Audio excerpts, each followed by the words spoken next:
esta serie que hemos titulado Avivamiento, amén. La lección número 2, ayer vimos la lección número 1 y esa se titulaba ¿qué es el avivamiento? Amén. Y enseñamos que el avivamiento es cuando Dios se manifiesta y cuando Dios expresa su poder sin necesidad muchas veces de usarnos a nosotros. Simplemente Él se manifiesta y punto. Obvio, hay movimientos que nos llevan a ver que se está generando un avivamiento, pero el avivamiento viene de Dios. Y también dijimos que el avivamiento venía cuando había un corazón que se humillaba, ¿cierto? Porque el libro de Habacuc nos lo enseñó ayer. Y entonces hoy vamos a hablar de las leyes del avivamiento.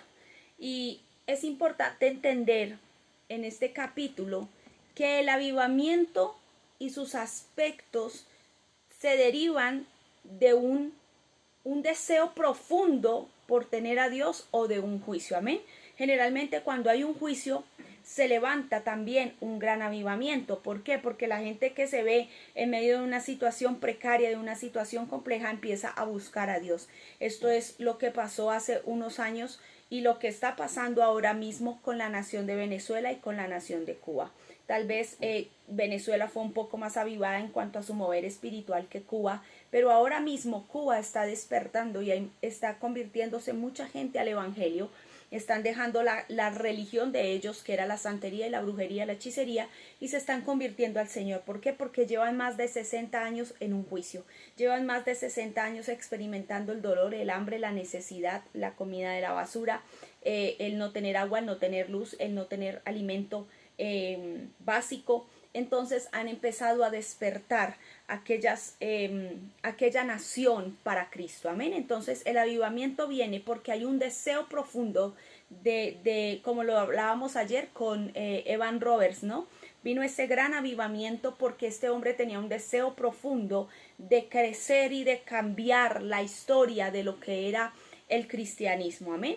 Y también viene el avivamiento por medio de ¿qué? De un juicio, de una situación que te lleva a buscar, a humillarte delante de la presencia de Dios. Yo ayer les hablaba del libro de los jueces y el libro de los jueces nos enseña cómo el pueblo de Israel vivía en esta situación, vivía en esta condición, vivía siempre cayendo y levantándose, porque caían y Dios los levantaba, amén, porque se humillaban, porque buscaban y venía ese avivamiento y Dios levantaba jueces, Dios levantaba profetas para levantarlos a ellos, amén.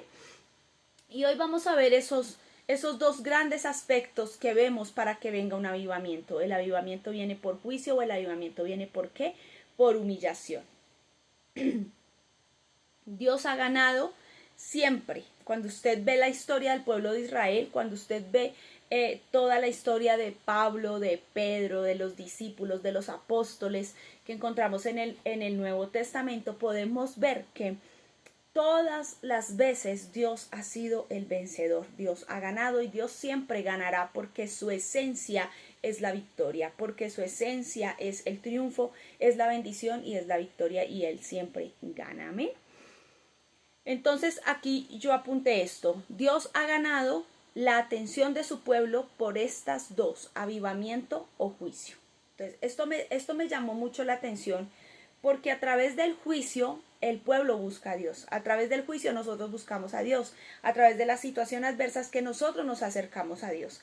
Pero también cuando se quiere un avivamiento y cuando hay un hambre y una sed por Dios, empezamos a buscarlo en la madrugada, en oración, en ayuno, en lectura de la palabra y queremos ese conocimiento y queremos conocer más de Él y eso nos lleva a un crecimiento y eso nos lleva a un avivamiento. Amén. Ayer también hablábamos que el avivamiento no son masas, el avivamiento no son multitudes, el avivamiento vino a un hombre que tenía simplemente 17 personas que eran aquellos a los que les enseñaba la palabra. Les compartí un mensaje muy simple, cero estructurado, cero milética, cero hermenéutica, cero apologética y cero muchas cosas que hoy en día nosotros tenemos la capacidad de impregnarle un mensaje simple, pero un mensaje que venía directo de Dios.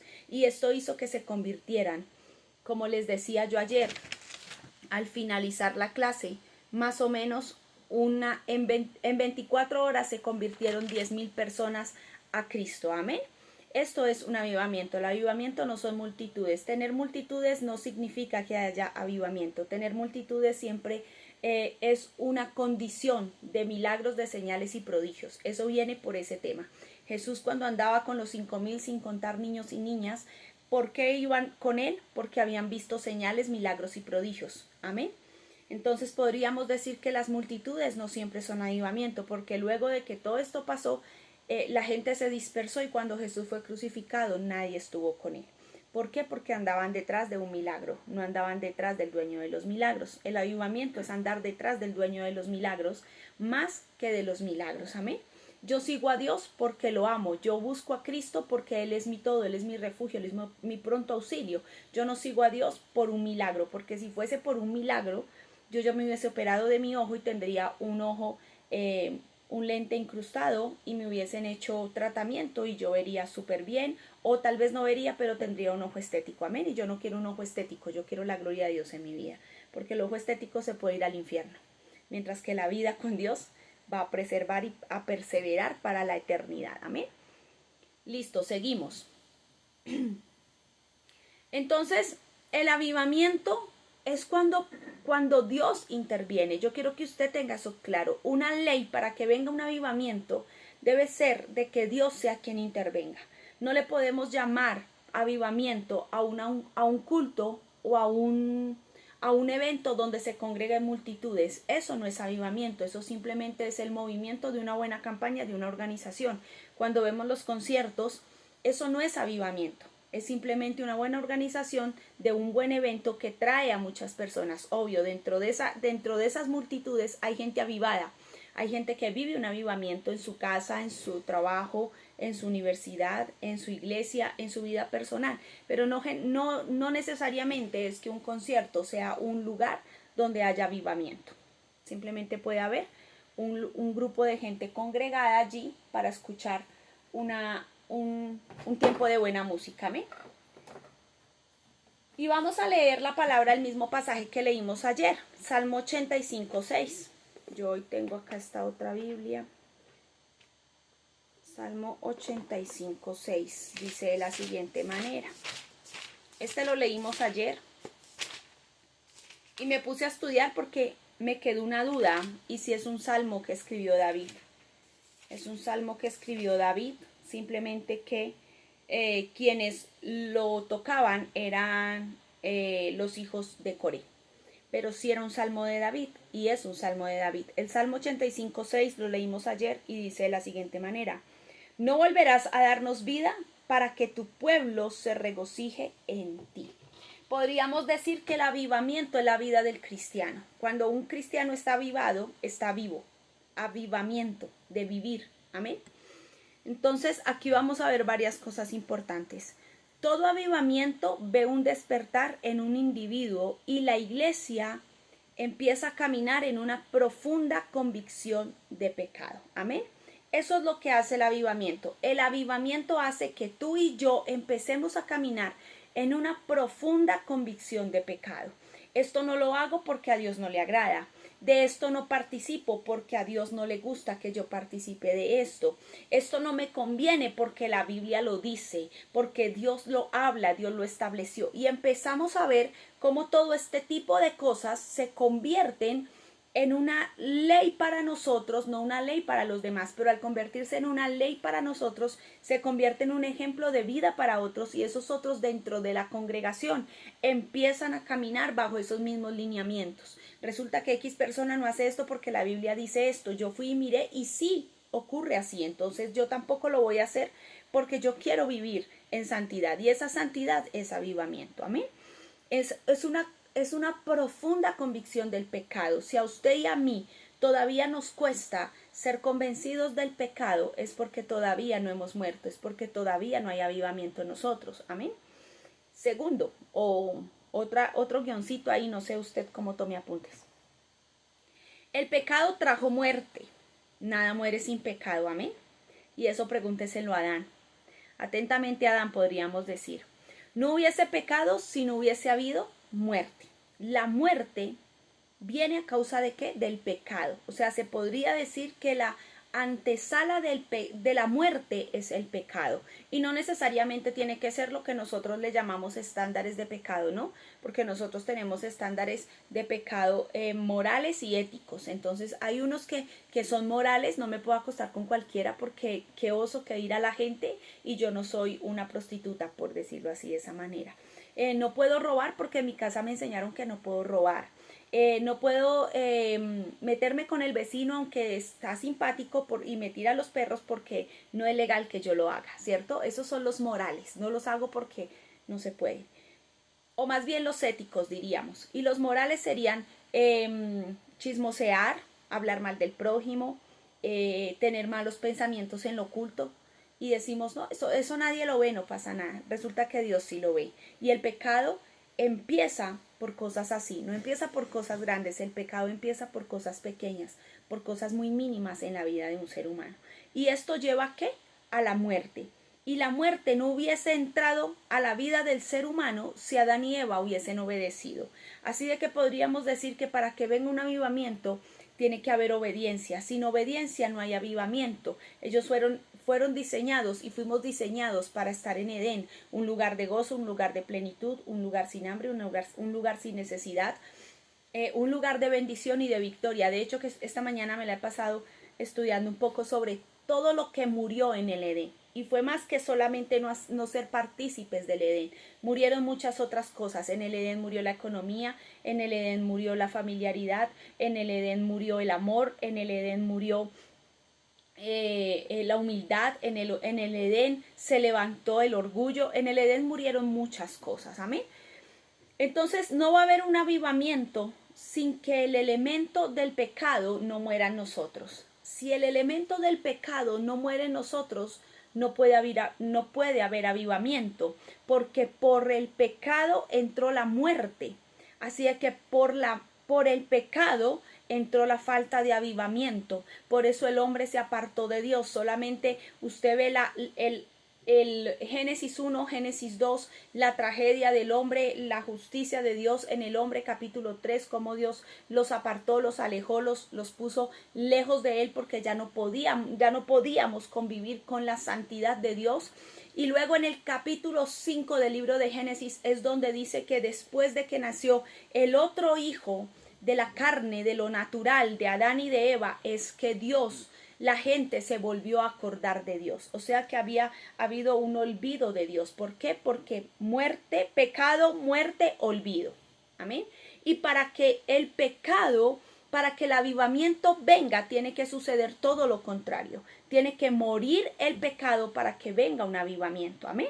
Es necesario que este tipo de cosas mueran. Es necesario que este tipo de cosas en nosotros perezcan para que ¿qué? Para que Dios se pueda manifestar y para que el avivamiento pueda venir. Entonces recuérdelo, haga de cuenta que esto es una fórmula matemática. Pecado, muerte, olvido. Se olvidaron de Dios. Los hombres, los seres humanos se olvidaron de Dios. Pero para que venga un avivamiento tiene que haber todo lo contrario. Muerte al pecado para que venga un avivamiento. Amén. Sin muerte al pecado no va a venir un avivamiento. El avivamiento no necesariamente tiene que venir en la congregación.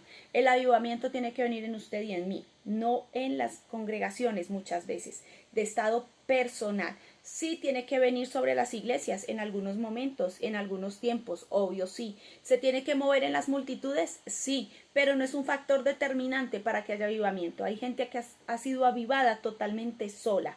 No han necesitado masas para estar en un avivamiento en la presencia de Dios. Amén. Entonces, aquí yo quiero hablarle de algo que hace uno de los 5 ministerios de los cuales habla la Biblia. Maestro, pastor, evangelista, profeta y apóstol. Y quiero hablarle del evangelista. Los 5 ministerios representados en la mano. Si usted no lo sabía, apúrese y anótelo. Maestro, pastor, maestro el que enseña, el que destapa el oído para que la gente sepa, aprenda y no sea neófita. Pastor, el que se casa con la iglesia, el que no puede decir mañana no quiero ir a ver a toda esa gente. No, resulta que le toca porque es que se casó con la iglesia. El evangelista, el que viene y arma lo que quiere armar y saca a la luz todo lo torcido, todo lo podrido, todo lo oscuro, todo lo sucio que hay dentro de la iglesia, pero se va y deja que el pastor sea quien enmende y arregle todo el reguero que él dejó. No porque sea malo, es porque esa es su asignación y de él es el que vamos a hablar. El profeta, el que señala el pecado, el que exhorta, el que edifica y el que consuela, pero generalmente el profeta siempre está para exhortar, para llevar a la gente a que se arrepienta de sus pecados. Al final del camino de pronto pueden abrazar o pueden consolar, pero es muy pocas las veces que realmente el profeta consuela, termina consolando el Espíritu Santo. Obvio, hay profetas en la Biblia que fueron trazados y marcados, que Dios los llevó a dar una palabra de exhortación y luego a dar un consuelo. El libro de Isaías, el libro de Ezequiel. Pero también vemos a un profeta como Elías. Elías trajo juicio, Elías trajo muerte, Elías decretó con su boca que no llovería, que Jezabel y que todo su ejército con Acán iban a perecer, y así sucedió. No hubo un consuelo, no hubo un abrazo, no hubo un si de pronto tú haces las cosas bien, pueda que cambie la historia, no. Él vino y trajo un juicio y ese juicio se estableció, amén. ¿Por qué? Porque así lo trazó Dios. Y vemos al apóstol. El apóstol es aquel que puede moverse en todos estos ministerios, pero que funda iglesias, que abre iglesias, que va de aquí para allá, haciendo la obra misionera. Se puede decir que es un misionero en sí.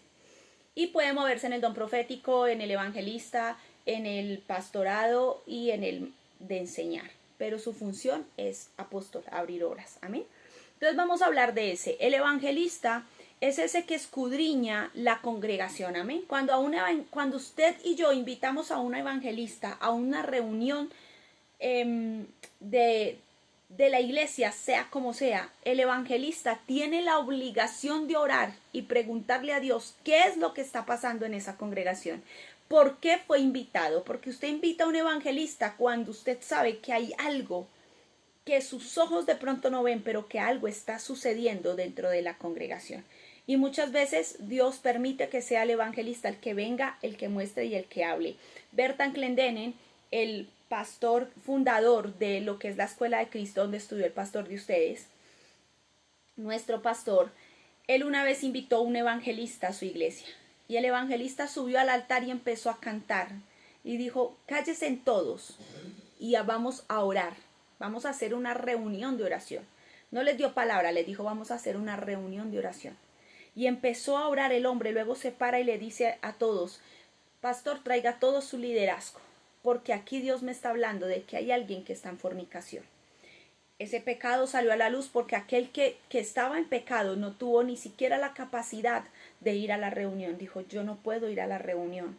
Y el pastor le dijo, porque lo leí en el libro, de ese libro estoy sacando estas enseñanzas, yo no puedo ir a esa reunión. Él le dijo, y no vas a poder volver a ir. No porque yo no lo diga, sino porque tú te vas a terminar alejando. Y exactamente eso fue lo que pasó. ¿Quién fue usado para que eso sucediera? El evangelista. Porque el evangelista viene a traer revelación. ¿Para qué? Para que venga un avivamiento. Porque donde hay pecado, no hay avivamiento. Donde hay pecado, no hay victoria. Donde hay pecado, no hay redención. Donde hay pecado, no hay muestra de poder. Amén. El poder viene a un lugar donde hay santidad.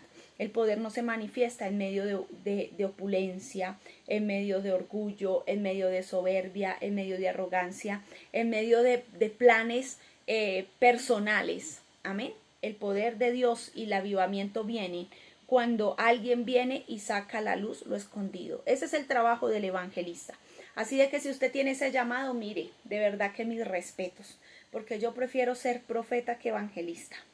Porque el profeta dice la verdad y el Señor mismo se encarga de consolar, de alinear y de organizar. Pero el evangelista le toca el trabajo sucio, le toca pararse y sacar a la luz lo escondido, así como muchas veces aviva el pueblo, así como muchas veces trae gloria, trae presencia, señales, milagros, prodigios y un montonón de cosas, también viene con un tema de traer revelación de juicio a la iglesia. Amén. Entonces, el trabajo del evangelista es escudriñar la congregación, porque necesitan un avivamiento. Usted invita a un evangelista cuando usted necesita avivar la iglesia. Y él se da cuenta si algo anda mal. Si es un evangelista de los que oran y ayunan y buscan la presencia del Señor.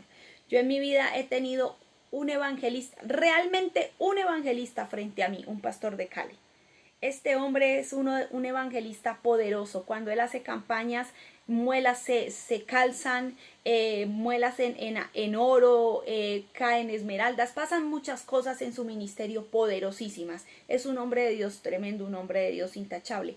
Y cuando yo lo invité a un evento con mi esposo hace muchos años, él fue el que vino a traer una palabra que hasta el día de hoy veo cómo se está cumpliendo en la vida del pastor y en mi vida. Ese es el trabajo del evangelista, venir a traer una palabra, venir a traer revelación, venir a hablar el plan y el propósito de Dios. Amén. Muchas veces el evangelista se mueve en el don profético aunque no sea profeta, porque tiene esa asignación para enseñar. Entonces el evangelista se encarga de encontrar el pecado para que venga el avivamiento. Todo pecado sale a la luz a puertas de un avivamiento. Si Dios está escuchando un pueblo que está clamando, que está orando, que está intercediendo por un avivamiento, el pecado va a salir oculto. Por eso yo hoy con mucha responsabilidad y con mucha autoridad lo digo, Dios va a levantar a Colombia y Dios va a poner a Colombia en honra, pero todo el pecado, todo lo oculto, todo lo sucio y todo lo torcido que se ha hecho desde las esferas gubernamentales en la alta posición van a salir a la luz y no va a quedar escueto ese tema, eso no va a quedar con polvo por encima como quien dice lo guardo debajo de una alfombra, eso va a salir a la luz y lo digo como profeta de Dios porque escuchaba a otros profetas de Dios hablar de este tema y eso va a salir a la luz.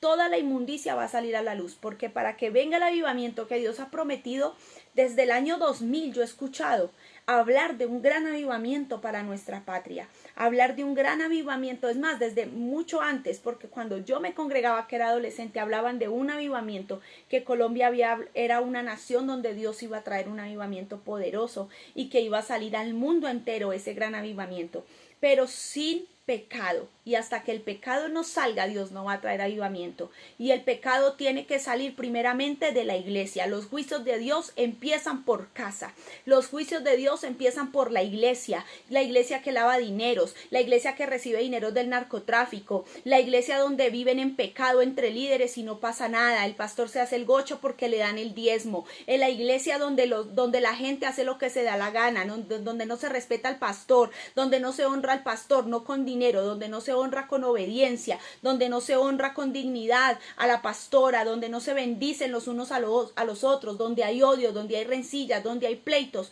Todo eso Dios lo tiene que sacar y el juicio comienza por casa, no comienza afuera, el juicio comienza aquí, dentro de la iglesia, dentro de mi vida, que está bien, que está mal, dentro de la congregación, dentro de la iglesia, empieza el juicio. Los juicios de Dios comienzan por casa y Dios va a empezar a tomar juicio sobre todos los lugares donde han permitido, donde han hecho cosas que saben que no son de Dios y las han permitido porque les ha dado la gana, porque les ha podido la avaricia, porque han querido vivir opulentemente, porque creen que Dios no se da cuenta. Y Dios sabe lo que pasa más allá de una alabanza, Dios sabe lo que pasa más allá de un teatro bonito, Dios sabe lo que pasa más allá de una silletería bonita y espléndida, Dios sabe lo que pasa y Dios va a traer juicio sobre nosotros, porque la iglesia es la primera que tiene que entrar en orden y apartarse del pecado para que venga un avivamiento. Amén.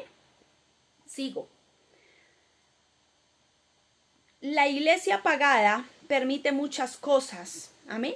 Cuando la iglesia de Dios está apagada, se permiten muchas cosas. Por eso un gran pastor de Venezuela, al que admiro totalmente, pero por un momento de permitir un bache en su vida, no de pecado, tal vez de querer hacer algo que parecía a sus ojos bueno, terminó haciendo algo que a Dios no le agradó.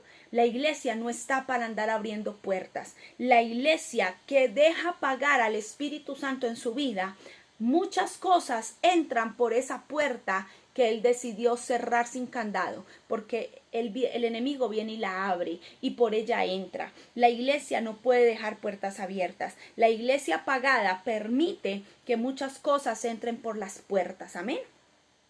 Y recuerde las viudas, las vírgenes que tenían el aceite, unas sensatas y otras insensatas. Las insensatas creyeron que no pasaba nada. Las sensatas estaban precavidas, listas con su aceite cuando llegara el novio. No, las insensatas dijeron, eso no pasa nada.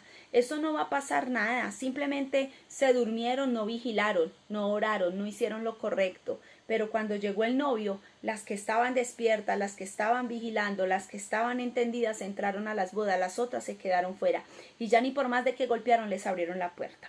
Cuando nosotros apagamos el Espíritu de Dios en nuestras vidas, entran muchas cosas por esas puertas. Y esas puertas hacen que el filo espiritual se embote en nuestra vida, que seamos simplemente metal que resuena y címbalo que retiña. ¿Amén? Cuando el fuego interno cesa de brillar por el amor intenso por Cristo, ya no hay cómo defender la iglesia. Entonces entra un espíritu inmundo con su odio por todo lado. Amén. Cuando no entra el avivamiento, entra el odio. Y cuando nosotros dejamos apagar el fuego, por eso en el libro del Éxodo era tan evidente el que las lámparas mantuviesen encendidas. Algo que nunca se podía acabar en el tabernáculo de Moisés era el aceite y el fuego. Eso tenía que mantener encendido de día y de noche. Y el aceite se cambiaba porque se ponía rancio, porque se quemaba. Usted frite 20 libras de papa en un aceite, mire, le va a quedar negro, le va a quedar feo, le va a quedar oscuro. Y más si usted le echa por ahí un poquito de harina para hacer algo en hojaldre, esa vaina va a quedar horrible. Así que así muchas veces está la vida de nosotros. Y cuando el fuego del Espíritu Santo se apaga, cuando nosotros permitimos que ese fuego cese, se va el avivamiento y entra el odio, entran los demonios, entra lo inmundo a ponerse por todo lado. Amén. Eso no es otra cosa distinta a lo que pasó a Colombia. En Colombia dejaron que entrara la inmundicia. En Colombia dejaron de lado los pastores. Tal vez nosotros también estemos involucrados ahí. Nos relajamos, creímos que todo estaba bonito, todo nice con su avena y su pitillo, y perdimos todo. Nos relajamos como iglesia y perdimos la oportunidad. Dejamos de orar por nuestra nación y se nos metió lo que tanto nosotros habíamos hecho el intento de evitar que entrara a nuestra nación, que era el socialismo, el comunismo y todo lo que en una parte sucia y perversa hemos visto en estos 4 años de gobierno. Amén. Pero cuando nosotros dejamos de buscar a Dios, el espíritu inmundo entra, porque él entra con odio, resentimiento, amargura. ¿Por qué los jóvenes de ahorita son amargados? ¿Por qué los jóvenes de ahorita pelean una causa que ni conocen? ¿Por qué no estudian? Porque les parece más fácil con su odio y con su resentimiento y su bajo lema y su lema mediocre más bien, de que no tienen oportunidades, dañan y vandalizan todo. ¿Por qué? Porque hubo una iglesia que no se levantó a orar, que se tranquilizó y que creyó que a Colombia nunca le iba a pasar esto, que nunca íbamos a vivir 4 años de desastres, que nunca se iba a desaparecer nada en nuestro país. Pues déjeme decirle que sí, tiene que haber una iglesia que ore, una iglesia militante, una iglesia que defienda los principios, una iglesia que se humille delante de la presencia de Dios, una iglesia como Abraham, una iglesia como Moisés, que intercedieron por los que sabían que habían pecado, pero que igual tenían derecho a la misericordia. Amén. Seguimos. Cuando viene el verdadero avivamiento, lo primero que sucede es una nueva conciencia de pecado se despierta en la iglesia. Cuando viene el avivamiento, cuando alguien clama por avivamiento y Dios responde, el que está en pecado se alinea, mire. El que está en pecado se alinea. Y si no se alinea, el mismo avivamiento lo vomita. El mismo avivamiento lo revuelca y lo saca del propósito. Se lo digo porque yo lo vi con alguien. Tengo testimonio de eso, no fui yo, pero sí vi a alguien como Dios, a través de su pecado y de su falta de buscar a Dios, Dios permitió que saliera del propósito que Dios tenía con esa persona. Hoy en día está en Brasil y no sé cómo estará su vida, porque hace mucho tiempo que no sé nada de ella, pero se perdió el propósito. ¿Por qué? Porque cuando yo no me meto en el avivamiento mismo me escupe y me vomita. Amén. Una nueva convivencia de pecados, una nueva conciencia, de pecados se despierta en nosotros. Lo siguiente es un tiempo de reforma cuando el mal es sacado a la luz. Amén. Cuando usted lee el libro de Nehemías, usted entiende las reformas de Nehemías, los estatutos de Nehemías, cómo Nehemías organizó de tal manera la nación. Cuando usted lee sobre Josías, un rey que hizo traer la ley y que dijo, vamos a cumplir la ley porque todos nos comprometimos a cumplir la ley. Cuando nosotros estudiamos la palabra, vemos esas reformas y esas reformas son las que trae avivamiento. Esas reformas en nosotros son las que traen ese avivamiento. Cuando el rey Nabucodonosor, el rey Asuero, envió a traer las memorias y encontró que Esther, que el tío de Esther era quien lo había defendido, empezó a ordenar todo el tema. Entonces los judíos no murieron, no porque no tenían que morir o porque no debían morir o porque pasó algo extraordinario, es porque la mano de Dios intervino y trajo un avivamiento y el pueblo judío fue resguardado de la muerte. Amén. Dios siempre va a traer una reforma para para que ese avivamiento termine de ser una bendición en la vida de los creyentes. Dios va a traer una reforma. Si Dios le está demandando a usted soltar cosas, dejar cosas y obedecer en cosas, no crea que es porque Dios no lo ama, es porque Dios está haciendo una reforma en usted para que ese avivamiento, esa chispa que se ha empezado a encender en usted, termine de ser encendida completamente y haya un holocausto dentro de usted de todo lo que no le agrada a Dios de usted y de mí. Amén. Seguimos. El gozo es lo que sucede luego de un corazón que se convence de pecado. Amén. Hay gente que dice, no, yo soy bueno, yo nunca he hecho nada malo, yo le doy de comer a los pobres, yo he ayudado, yo esto, yo lo otro, y el yo-yo, el hermano yo-yo o la persona yo-yo. Ellos creen que todo se trata de eso. No, no es solamente de eso. Dios se agrada y se goza y hay deleite cuando somos convencidos de pecado. Amén. Estos son los efectos del gozo. Esto es lo que sucede cuando un hombre encuentra la convicción del pecado, cuando se aparta del pecado, se aparta del juicio de, ¿cómo decirlo? Se aparta de ese juicio que lo lleva a un dolor terrible, sino que empieza a vivir una consecuencia. Sí, una consecuencia acompañado de Dios. No es lo mismo un juicio sin Dios que una consecuencia con Dios. Y eso usted lo puede ver en el libro de Primera o Segunda de Samuel, cuando llegó Natán a decirle a David, Primera de Samuel, mira David, tú eres un perverso, tú te acostaste a la mujer de tu jefe de operaciones, luego lo mataste, le mentiste, hiciste una cantidad de cosas, robaste, hurtaste, o sea, violaste todos los mandamientos y algunos otros se te añadieron ahí en el tema.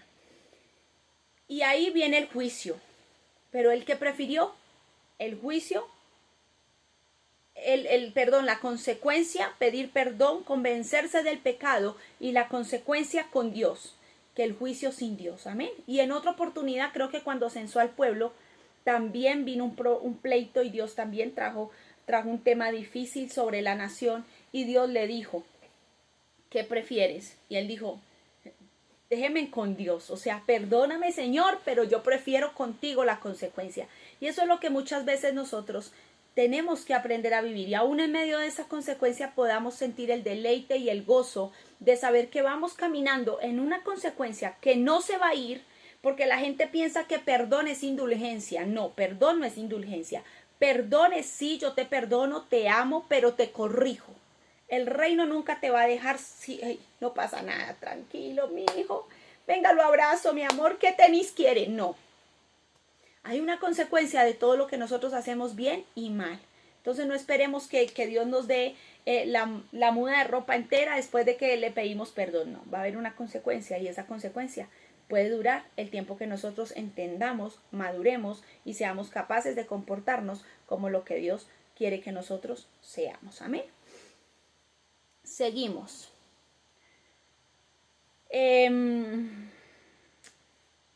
Otro factor común en todo avivamiento es que afecta profundamente a las grandes masas de la comunidad y dejan una influencia de bien para ellos. Amén. El avivamiento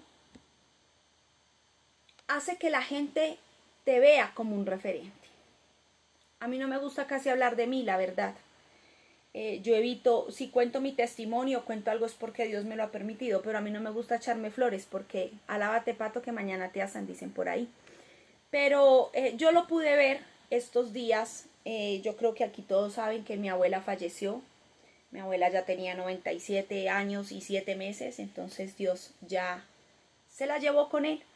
Pero yo veía cómo Dios me premiaba con lo que Él ha depositado en mí. Ni siquiera es que yo lo tenga, es que a Dios le plació premiarme con eso.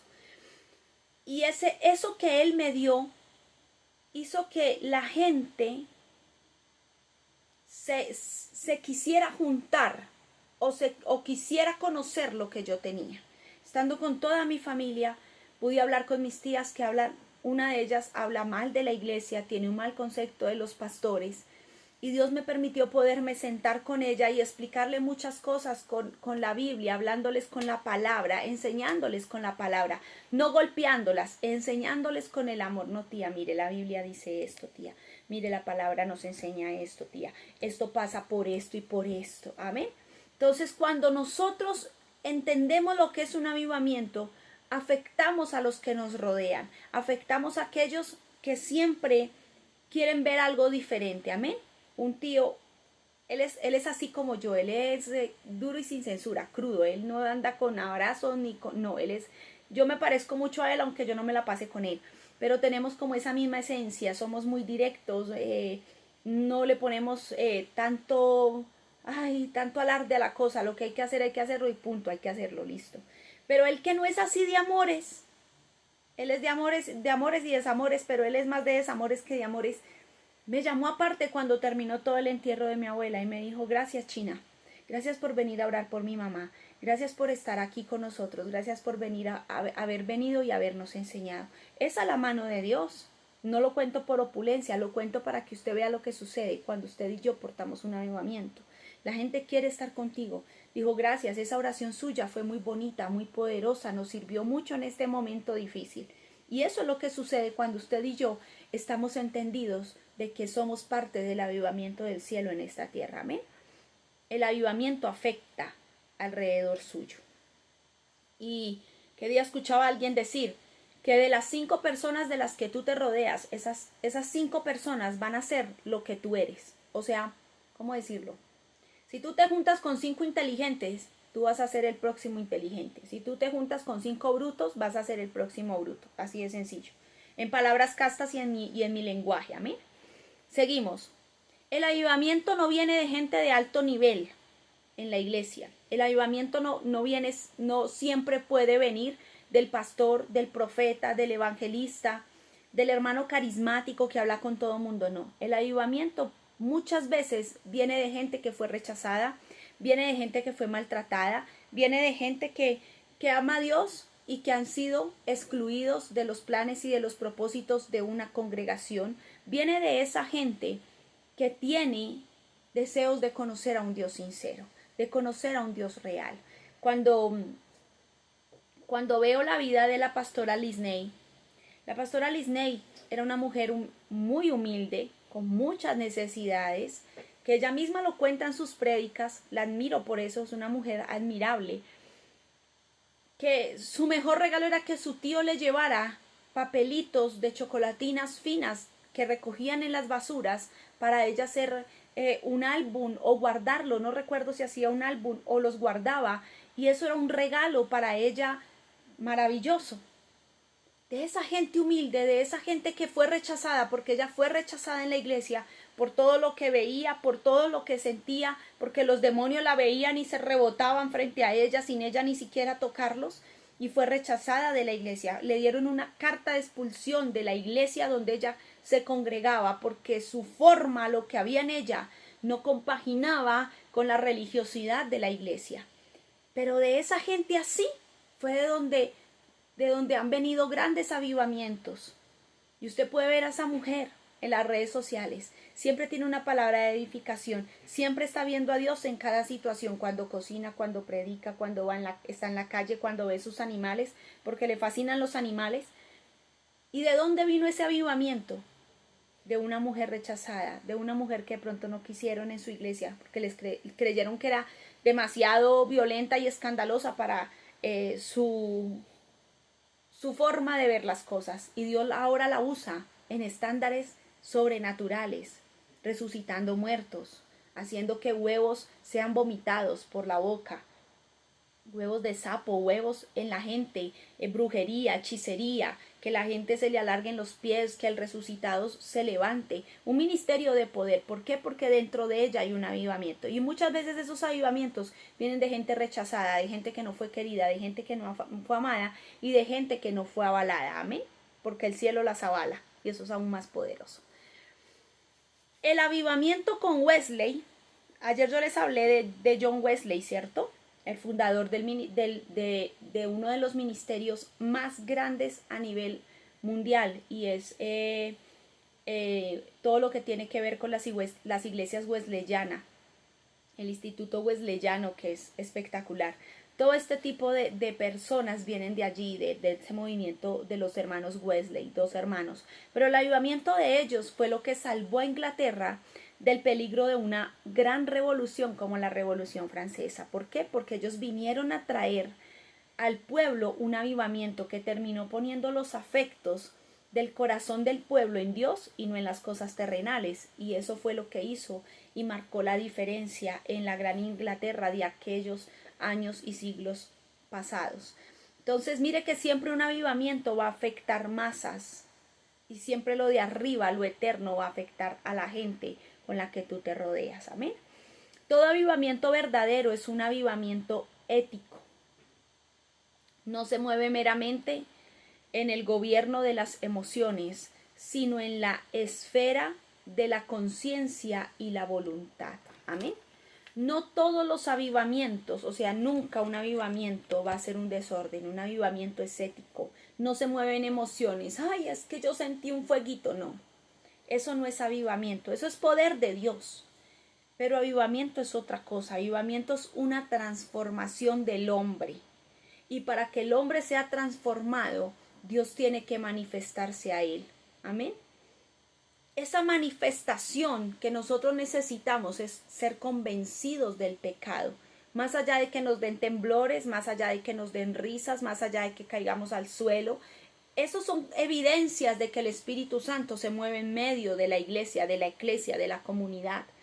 Pero el avivamiento te convence de pecado. Yo no podría decir que tuve un avivamiento en aquel junio en un andén de un barrio al sur de Bogotá si yo todavía siguiese pecando, si yo todavía siguiese fornicando. Eso no es avivamiento. El avivamiento viene de una convicción de abandonar lo que sabemos que a Dios no le agrada. Porque yo muchas veces fui a la iglesia y lloré, hablé en lenguas, caí bajo el poder del Espíritu Santo, pero cuando salía de allí seguía siendo la misma. Ahí no hay avivamiento, ahí hay emoción. Y el avivamiento es más que una emoción, amén. No hay nada que traiga un cambio tan violento en el carácter humano que el nuevo nacimiento. Por eso, cuando Jesús se encuentra con Nicodemo, lo primero que Jesús le dice es que tú tienes que nacer de nuevo. ¿Pero cómo? ¿Cómo voy a meterme yo en la barriga de mi mamá si yo ya soy un hombre adulto? Ya no quepo ahí, o sea, ni por más de que me enrollen así como una cobijita, voy a meterme ahí, no quepo. Y el Señor le dijo, no, es que no se trata de eso. Hay que nacer del Espíritu, del agua y del Espíritu. Amén.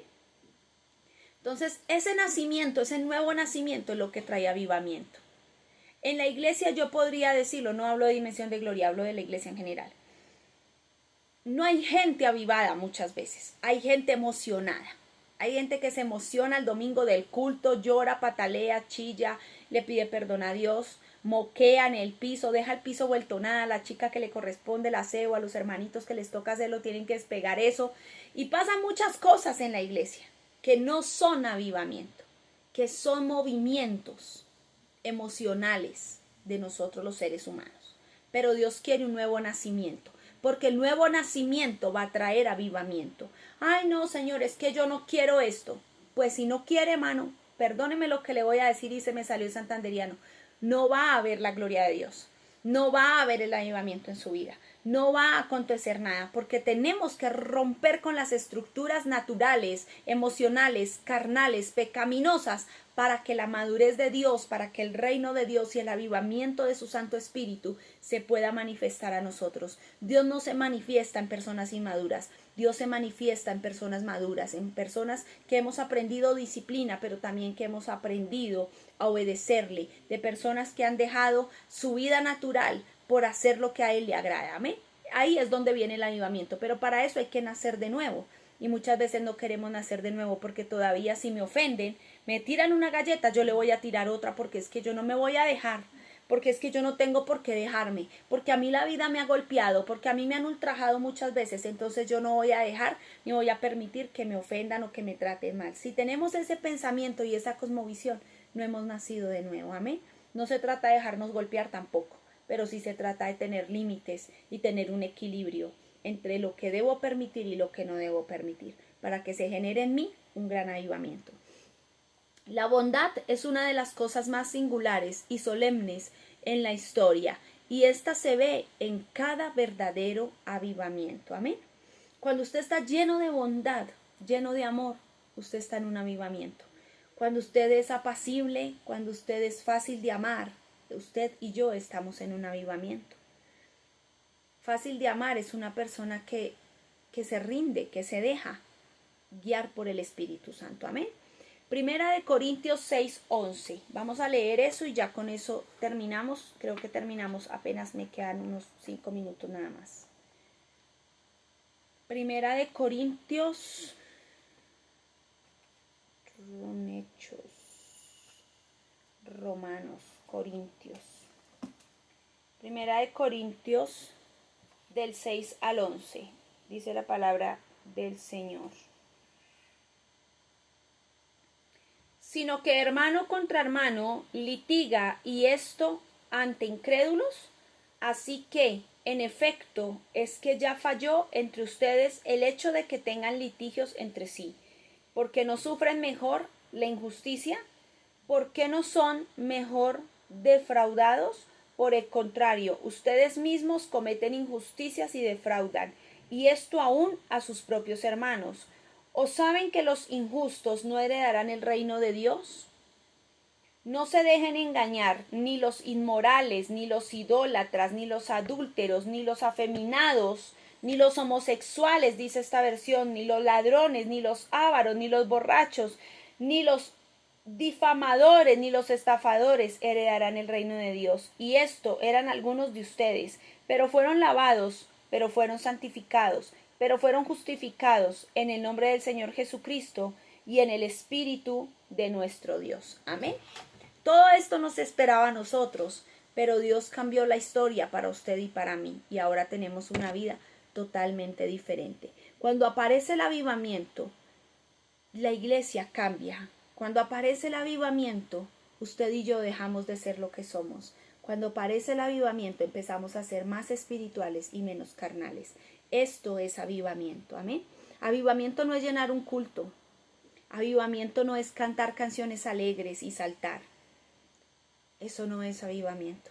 Avivamiento es ser transformados y haber nacido de nuevo. Amén. Eso es realmente un avivamiento. Y acuérdese que Dios permite que su pueblo ponga la atención en Él por dos cosas. Porque se humilla y desea un poderoso avivamiento para Él y para los que lo rodean, o porque hay un juicio ahí, respirándole en la nuca, como digo yo, por el cual usted necesita de Dios, porque ni usted ni yo a veces tenemos cómo solucionar las situaciones que enfrentamos. Es solamente a través de su presencia. Entonces Dios permite los avivamientos y los juicios, y que venga el avivamiento a través de una humillación, amén, más que por un juicio. Vamos a orar en esta hora. Padre, te damos gracias, Señor,